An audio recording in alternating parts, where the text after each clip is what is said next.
Right, so the team at Drive Tribe have requested that I do an interview at home, in my garage. This is my house, this is my garage. So they've sent me a link.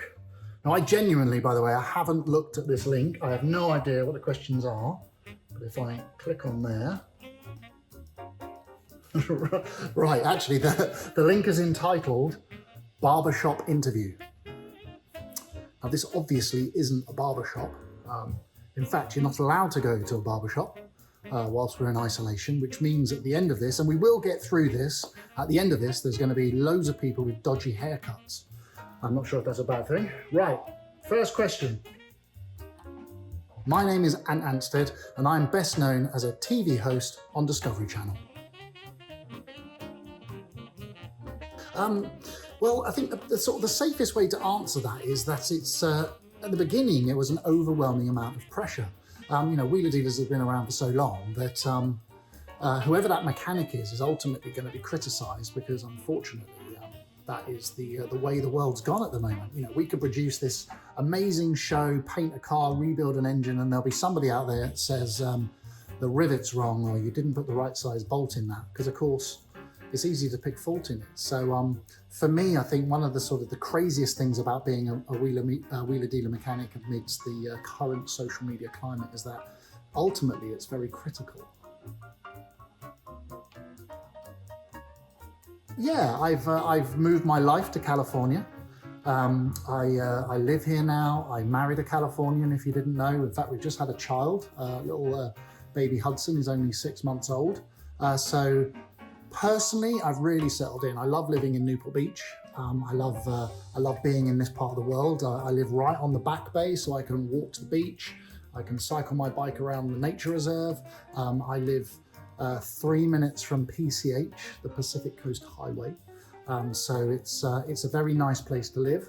In terms of TV, we've created a really good crew. The great thing about Wheeler Dealers is that a lot of people have been there for years. Simon, the Sowman, has been there since episode 1. Nick and John, the 2 cameramen, all British, by the way. They've been doing it for about a decade each. So, very quickly, the team, the family, the crew all came together with the goal of making the best show we can. So, yeah, I feel like I have settled in.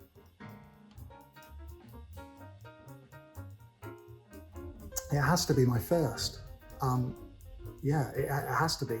If I cast your mind back, when I replaced Ed on Wheeler Dealers, there was this huge amount of pressure, this big public outcry that this beloved show that had been on the channel, been on the air for years, is now going to be suddenly ruined because Ed's left and it's a big disaster. But I knew that the first car had to be a statement car. We had to go out and say, look, this is new, this is changing. Either we cancel the show or we try and make it survive a bit longer.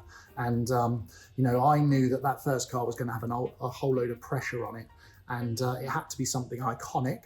A Ford Escort RS Cosworth has been requested by Wheeler Dealer viewers for years. And we happened to find one. Okay, Drive Tribe, straight to the bones of it. Red came to my workshop in Hertfordshire. He bought a fantastic cake, by the way. And we had a conversation and he told me that he was leaving. It was a strange time for me because not only would it mean replacing Ed, but it also meant moving my life. It meant moving countries, leaving my friends, leaving my family, everything that I'd established in the UK. And at the same time, under the pressure of replacing Ed on what is a huge global show.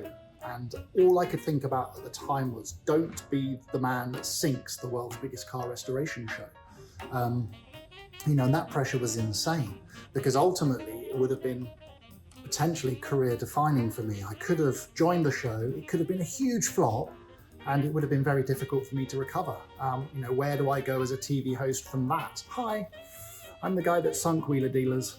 Yeah, I took a risk. But I've always been somebody throughout my life that said yes to stuff. I've always been somebody that likes to take risks. So for me, the risk was calculated, I guess. I believe that, I know that I can restore cars really well, and I had faith in Mike and faith in Discovery. And ultimately, there was something in the back of my mind that kept saying to me, the show will stop If somebody doesn't step in, Wheeler Dealers will be no more, and that's it, the show ends. And, you know, I've got an opportunity to keep the show going. Will Mike be watching this?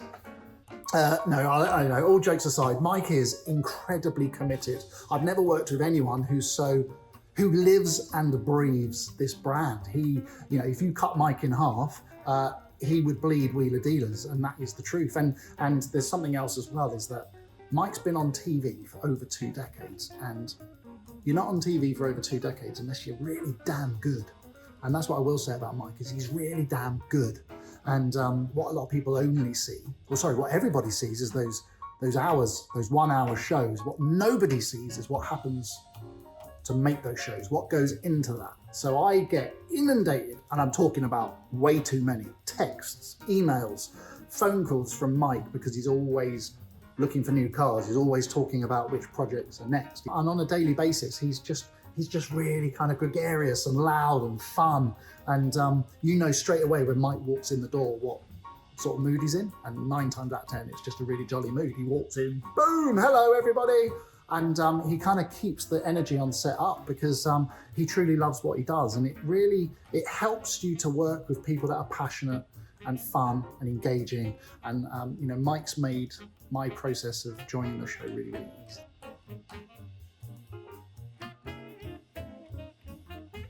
I think this is my chance to plug my new show. When we finished last season of Wheeler Dealers, we took a bit of time off, and I had a 12-week window, and I was going to build a car anyway. In fact, this is the car, this one.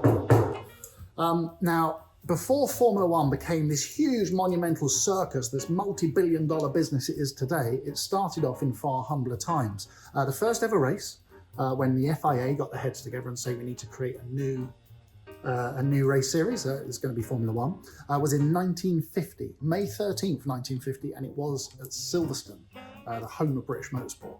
Now in that race, it was really modest. There was only a handful of cars. There was bales of hay around the track. It wasn't like, you know, today for the sponsorship. But the car that came first, second, and third was the Alfa Romeo 158. And get this, it went on to become, well, probably the car that won the most Formula One races, because ultimately it was unbeaten. Every single Formula One race that a 158 entered, it won. And you know, at the time, it was built in the 30s. So at the time, it was, you know, it was like 15, 20 years old. And if you imagine now, there is no way even a 1-year-old Formula One car would come anywhere near a podium. So it was amazing. Plus, the driver that won his first World Championship in the 158 was Fangio. And I'm a huge fan of Fangio. So over 12 episodes, I built myself a car, this car, from scratch. I used a 1950s MG TD chassis, which, by the way, remarkably, 75% of TDs produced in the UK made their way to America. So they were easy to get a hold of over here. I then bought a 1970s Alfa Romeo Spider, and then I robbed it of bits, the engine, the gearbox, the gauges, the differential. I offset the diff. So the diff's right here on the side, and the prop shaft runs down the side, so I can sit really low. The prop shaft runs kind of by my hip, which gets all the weight low. So the engine's actually angled in the engine bay. It's on MOTORTREND right now. MOTORTREND are doing a $1 a month subscription right now, so you can get in and binge it. It's 12 episodes, and I think if you binge it, you can watch all 12 episodes in about 4.5 hours. It's called Anstead Master Mechanic, and basically I built that from nothing.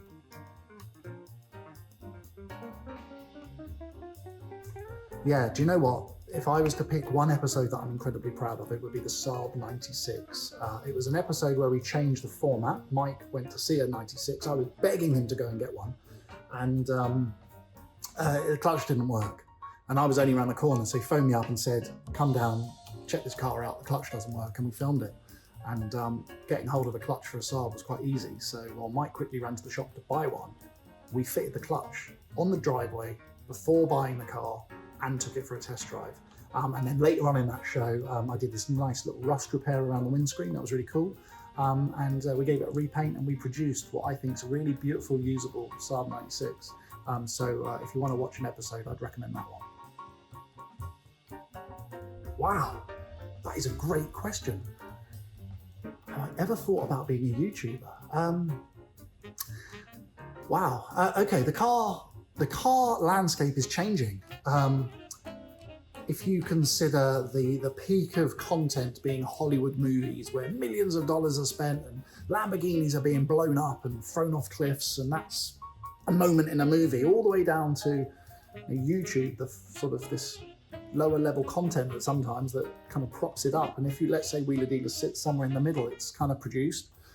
And YouTube now has this kind of different style and quality about it. Yes, there's some very entry level car people that are just using their mobile phone and delivering content. Hi, I'm a car guy, and this is what I love, which I think is fantastic.